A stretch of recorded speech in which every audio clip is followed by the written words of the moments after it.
जिसका नाम है पुष्प की अभिलाषा, यह एक कविता है, उसके साथ उपस्थित हूँ। बच्चों, पुष्प की अभिलाषा भारत की प्रसिद्ध एवं लोकप्रिय कविताओं में से एक है। इस कविता को लिखा है भारत के महान कवि माखनलाल चतुर्वेदी जी ने। किसने लिखा है बच्चों? माखनलाल चतुर्वेदी जी ने। बच्चों, यह कविता हमें मातृभूमि एवं सैनिकों के प्रति प्रेम आदर के भाव को जगाती है। हमारे अंदर क्या प्रेम और आदर को जगाती है, उत्पन्न करती है। सबसे पहले इस कविता के शीर्षक मतलब कविता का नाम, ठीक है। इस नाम को ही हम क्या कहते हैं? कविता का शीर्षक। इसके बारे में जानेंगे, ठीक है। अब शीर्षक है पुष्प की अभिलाषा। क्या है शीर्षक? पुष्प की अभिलाषा, ठीक है। और यहाँ पर देखिए फूल, पुष्प का मतलब क्या होता है? फूल। ये पुष्प लिखा ना, इसका मतलब होता है फूल, और अभिलाषा का मतलब होता है चाहत या फिर आकांक्षा। चाहत या फिर आकांक्षा। इस पूरी कविता में माखनलाल चतुर्वेदी जी ने एक पुष्प के बारे में बताया है, या उसकी क्या चाहत है, वह क्या चाहता है। और आज हम इस कविता के माध्यम से जानेंगे कि एक पुष्प के मन में क्या क्या विचार आते हैं और वह क्या चाहता है, पुष्प क्या चाहता है, ठीक है। तो बच्चों, आइए आगे हम बढ़ते हैं। आगे है कवि का परिचय। जैसा कि आपको मैंने पहले ही बताया कि इस कविता को माखनलाल चतुर्वेदी जी ने लिखा है। तो बच्चों, इनका जन्म 4 अप्रैल 1889 को हुआ था। इनकी मृत्यु 30 जनवरी 1969 को इनकी मृत्यु हुई थी। वे प्रसिद्ध लेखक, निबंधकार, नाटककार एवं पत्रकार थे। तो बच्चों, उन्होंने अपने पत्रकारिता में ही अपना पूरा संपूर्ण जीवन दे दिया था, अपने पूरे जीवन को निछावर किया था पत्रकारिता में। प्रथम साहित्य अकादमी पुरस्कार विजेता कौन है? यही हैं। कौन? माखनलाल चतुर्वेदी जी। कब हुए थे? 1955 को। पद्म भूषण, इनको पद्म भूषण से भी नवाजा गया था 1963 में। और इनकी प्रसिद्ध कृतियाँ, जो कुछ कृतियाँ हैं बहुत प्रसिद्ध हुई थी, वो इस प्रकार से हैं: हिम तरंगिणी, युग चारण, साहित्य देवता, दीप से दीप जले आदि। इस प्रकार से इनके ये प्रसिद्ध कृतियाँ हैं। अब आगे हम लोग आते हैं। बच्चों, एक चीज़ है, कोई भी कहानी, एक कवि जो है, कुछ ना कुछ उसके साथ ऐसा घटित होता है या वो महसूस करता है, तभी वह किसी कहानी का, किसी निबंध का या कोई कविता का निर्माण करता है, उसको वो लिखता है। उसके अंदर कुछ ना कुछ फीलिंग ऐसी आती है। तो इसी प्रकार से ये जो कहानी है पुष्प की अभिलाषा, माखनलाल चतुर्वेदी जी ने भी इसको लिखने में, उनके द्वारा इस कविता को लिखने में एक कहानी छिपी हुई है। तो वो कहानी क्या है, आइए हम देखते हैं।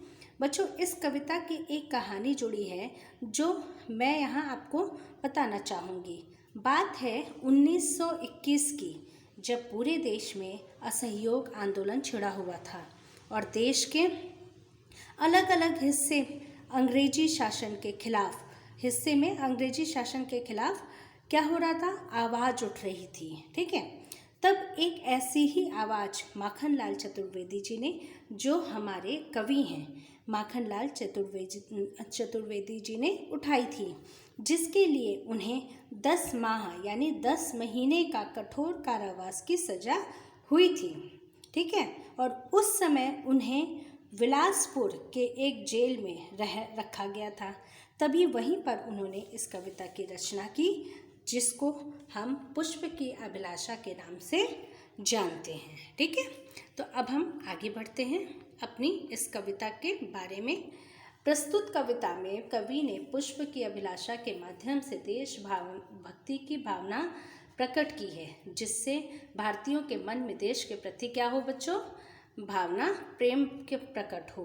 तो एक बार ये पूरी कविता मैं पढ़ूंगी और उसके बाद एक एक पंक्ति को एक्सप्लेन करूंगी। ओके, तो आइए हम अपनी कविता को पहले पूरी पढ़ते हैं।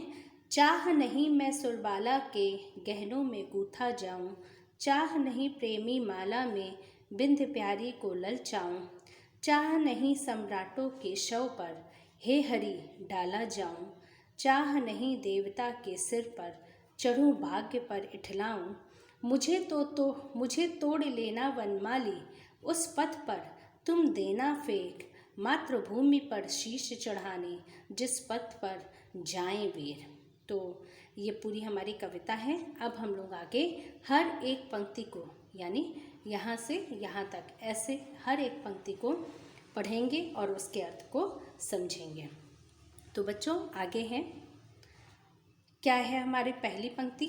चाह नहीं, क्या है हमारी पंक्ति? चाह नहीं मैं सुरबाला के गहनों में गूथा जाऊं। ठीक है, तो यहाँ पे देखिए एक आपको चित्र भी दिख रहा है ना बच्चों। तो आगे देखिए इसका अर्थ क्या है। पहली पंक्ति में पुष्प हमसे ये कहना चाहता है कि वह अपनी इच्छा प्रकट करना चाहता है, और वह कहता है कि उसकी ऐसी कोई चाहत नहीं है, उसकी ऐसी कोई चाहत नहीं। देखिए यहाँ कह रहे हैं ना कि चाह नहीं मैं सुरबाला के गहनों में गूथा जाऊं। तो क्या है कि उसकी ऐसी कोई चाहत नहीं है कि वह सुरबाला के गहनों में गूथा जाए। यहाँ पर एक शब्द आया है ना बच्चों, एक शब्द सुरबाला।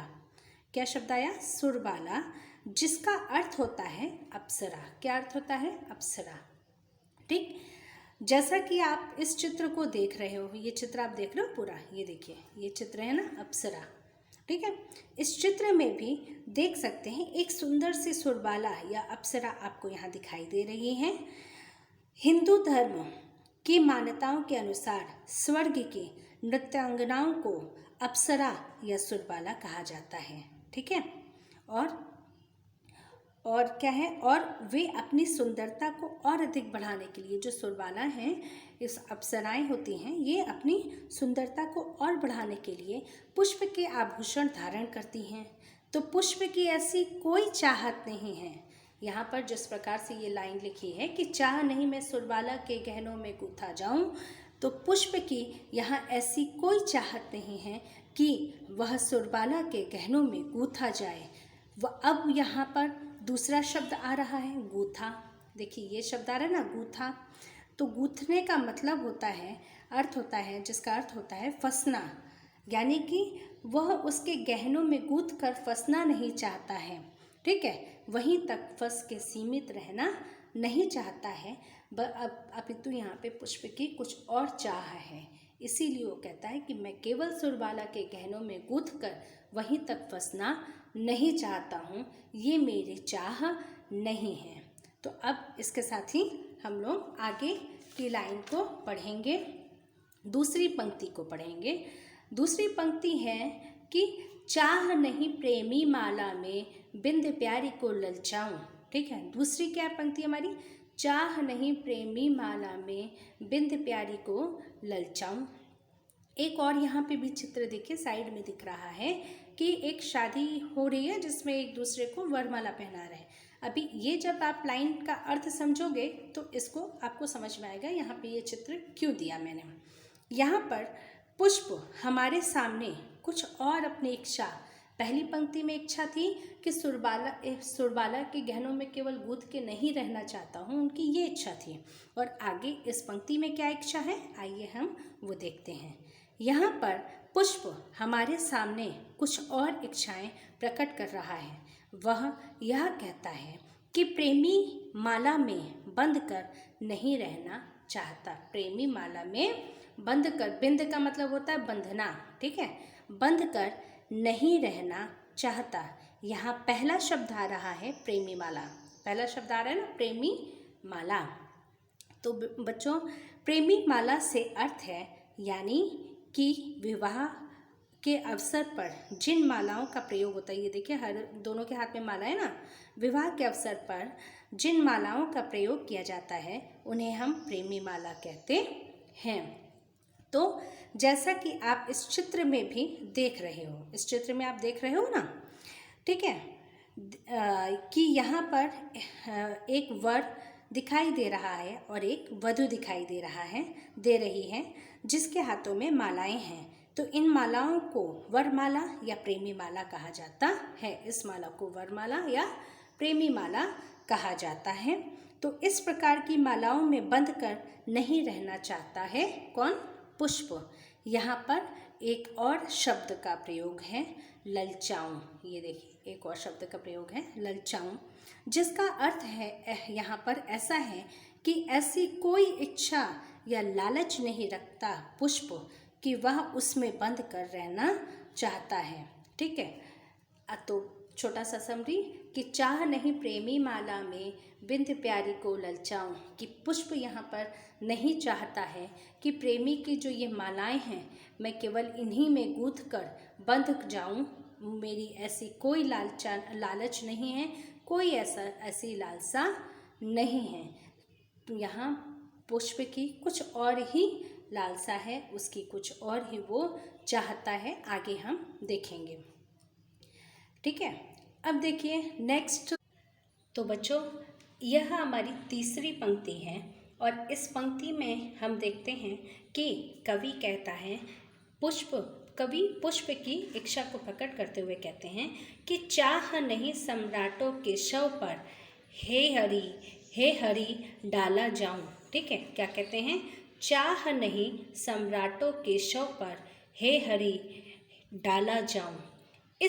यह पंक्ति जो है बहुत ही ज़्यादा रोचक है, क्योंकि यह पंक्ति आने वाली दो पंक्तियों से मेल खाती है, जो आगे की जो पंक्ति है ना उनसे मेल खाती है। और जब आप इनका अर्थ समझेंगे तो एक बहुत सुंदर सा अर्थ निकल कर यहाँ पर आएगा। तो पहली पंक्ति में यह पुष्प कहना चाहता है कि वह ऐसी कोई चाहत नहीं रखता कि वह सम्राटों के यानी राजा, ये देखिए राजा के फोटो है ना, सम्राटों के शव पर क्या होना चाहता है? डाला जाए, यानी राजा जो पुष्प ऐसी कोई राजाओं के मृत्यु होने पे उनके शव पर चढ़ाया जाए, ऐसी उसकी कोई चाहत नहीं है। ठीक, अगली जो पंक्ति है इसमें, पर हे हरि डाला जाऊं। अगली पंक्ति बड़ी रोचक है, पर हे हरि पर डाला जाऊं। हरि का अर्थ यहाँ पर भगवान विष्णु से है। ऐसा माना जाता है बच्चों हिंदू धर्म में कि भगवान विष्णु ही पूरे विश्व को चलाते हैं। यहाँ पुष्प इसीलिए स्वयं भगवान विष्णु से प्रार्थना करता है कि हे हरि यानी कि हे ईश्वर, मेरी ऐसी कोई चाहत नहीं है कि मैं सम्राटों के शव पर डाला जाऊं। तो बच्चों ये था इन दो पंक्तियों का अर्थ कि पुष्प जो है भगवान विष्णु से, ईश्वर से खुद प्रार्थना करता है कि कहता है कि हे ईश्वर, हे विष्णु, हे हरि, मेरी कोई ऐसी इच्छा नहीं है कि मुझे सम्राटों के या राजाओं के शव पर डाला जाए। ये एक अच्छी बात होती है ना कि राजा जो बहुत ही प्रतिष्ठित है उसके शव पर डाला जाता है तो वो गर्वान्वित हो कि हाँ मैं राजा के ऊपर डल रहा हूँ, ऐसा उसकी कोई चाहत नहीं है।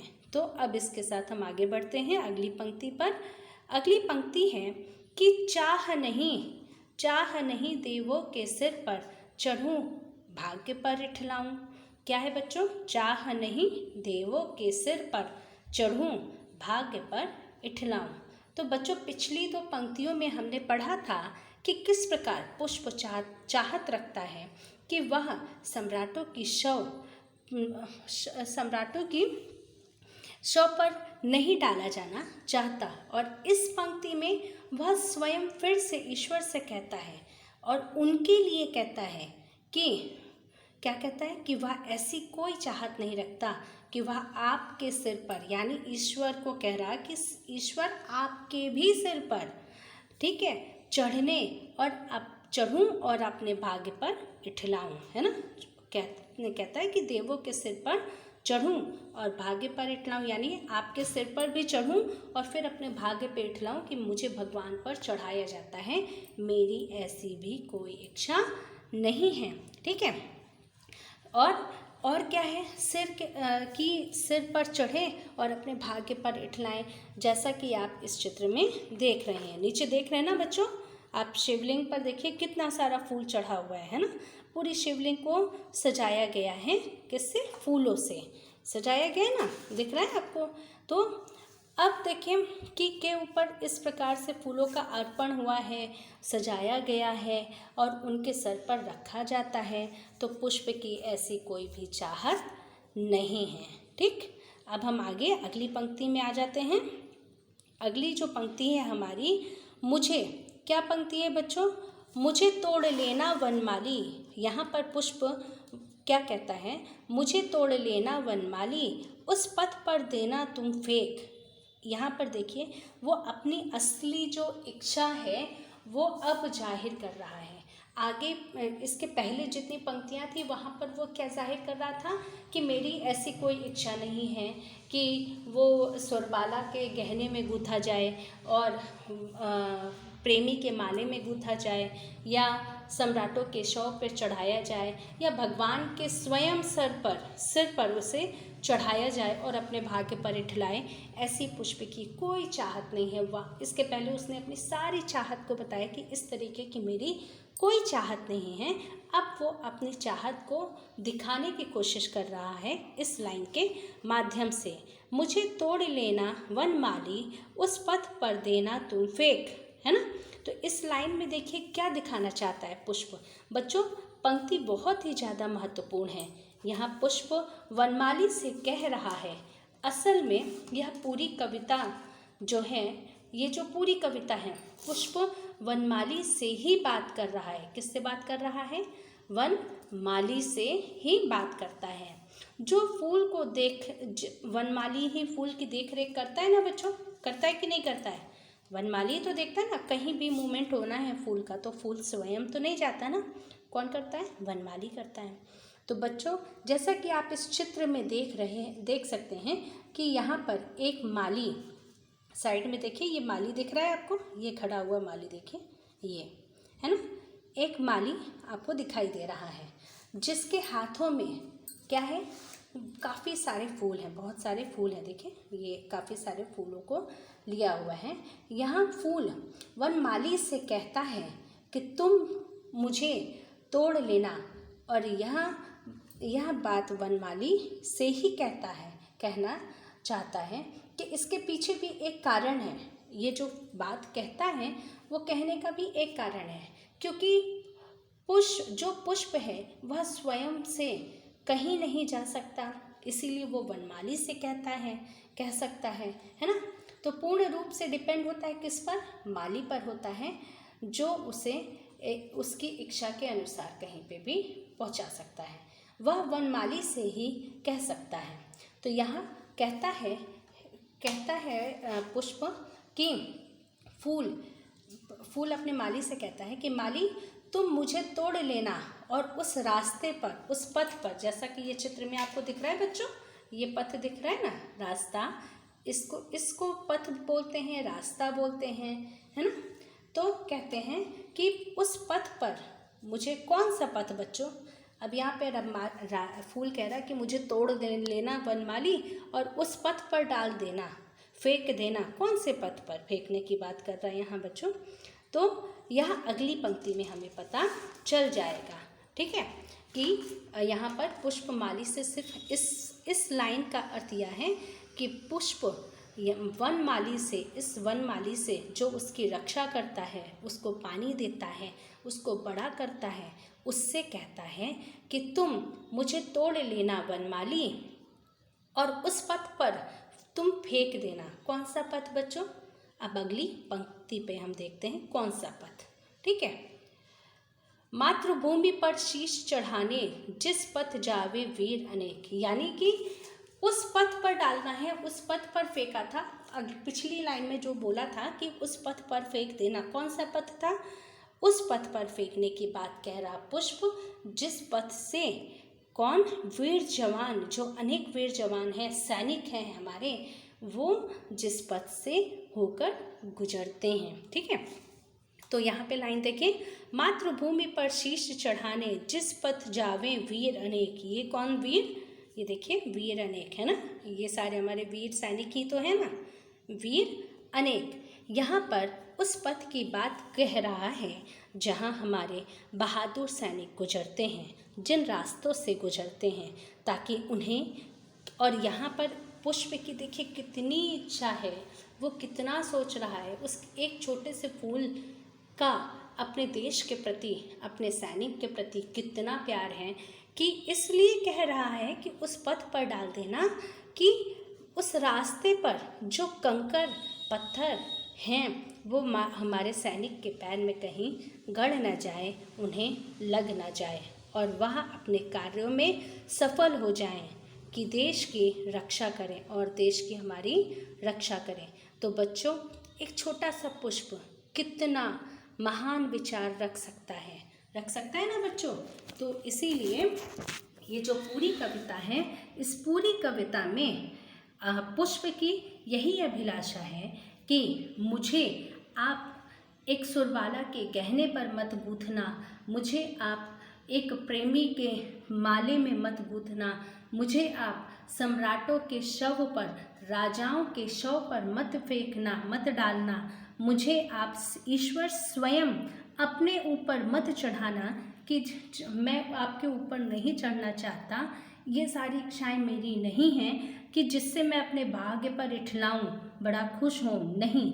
यहाँ पर पुष्प की सिर्फ इतनी इच्छा है कि वो अपने वनमाली से कहता है कि वनमाली, तुम मुझे तोड़कर उस पथ पर, उस रास्ते पर, उस जगह पर डाल देना जहाँ से हमारे मातृभूमि के जो वीर सैनिक हैं वो गुजरते हैं, ताकि उन्हें कोई पत्थर, कंकड़, ऐसा कुछ उनके पैरों पे ना लग जाए, वो जख्मी ना हो जाएं, और अपने जो भी उनका लक्ष्य है वो अपने लक्ष्य पर असफलता प्राप्त करें। इस प्रकार की महान सोच एक छोटे से, हमारे भारतवर्ष के एक छोटे से पुष्प की भी होती है। तो हमारा भारतवर्ष कितना महान है ना बच्चों।